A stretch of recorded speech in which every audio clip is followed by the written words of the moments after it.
it takes time, because it took time for all those faults in our mind, tendencies to build up. So it will take time to unfold them as well. But that's the only way to go.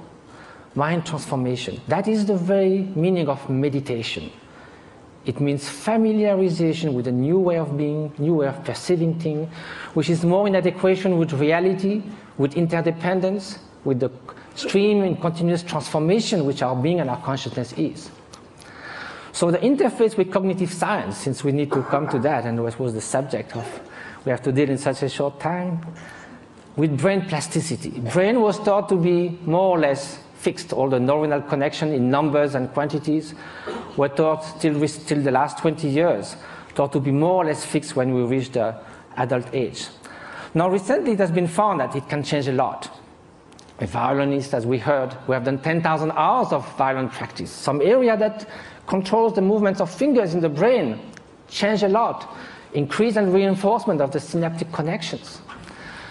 So can we do that with human qualities, with loving kindness, with patience, with openness? So that's what those great meditators have been doing. Some of them who came to the labs, like in Madison, Wisconsin, or in Berkeley, did 20 to 40,000 hours of meditation. They do like 3 years retreat where they do meditate 12 hours a day, and then the rest of their life they would do that 3-4 hours a day. They are real Olympic champions of mind training. This is the place where they meditate. You can see it's kind of inspiring. Now, here with 256 electrodes.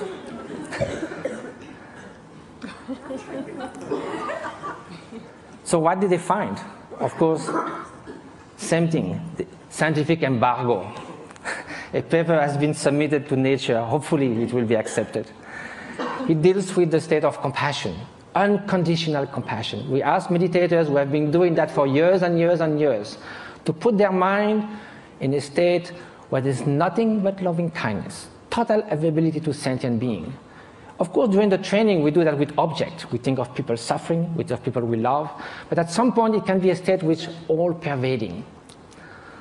Here's a preliminary result, which I can show because it's already been shown. The bell curve shows 150 controls.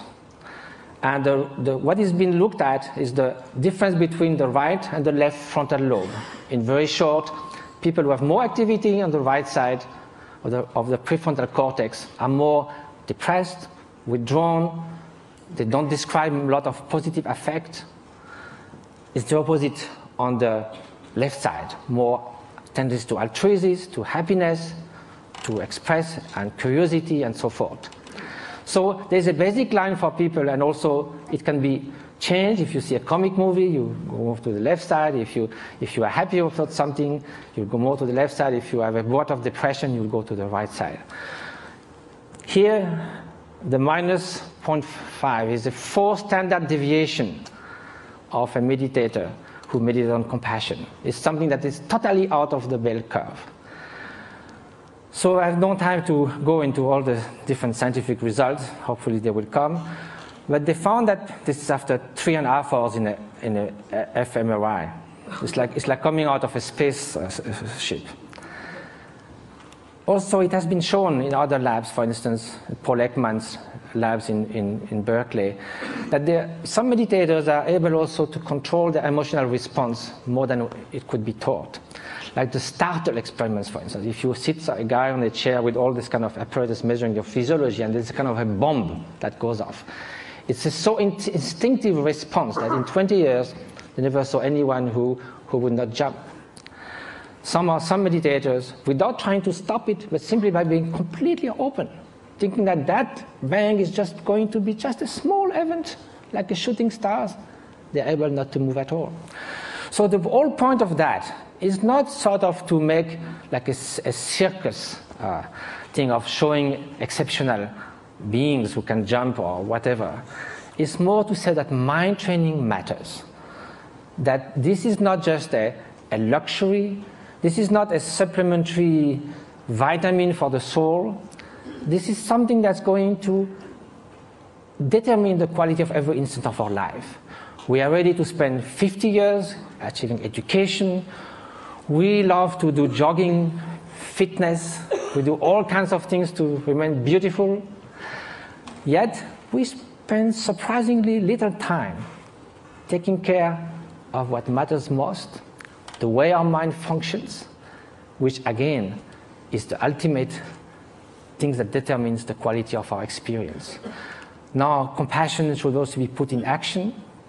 That's what we try to do in different places. Just this one example is worth a lot of work. This lady with bone TV left alone in a tent was going to die with her only daughter. 1 year later, how she is. Different schools and clinics we've been doing in Tibet.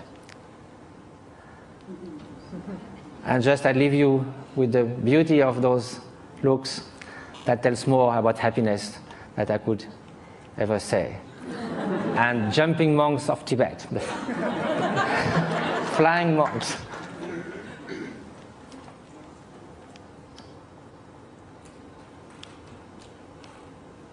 Thank you very much.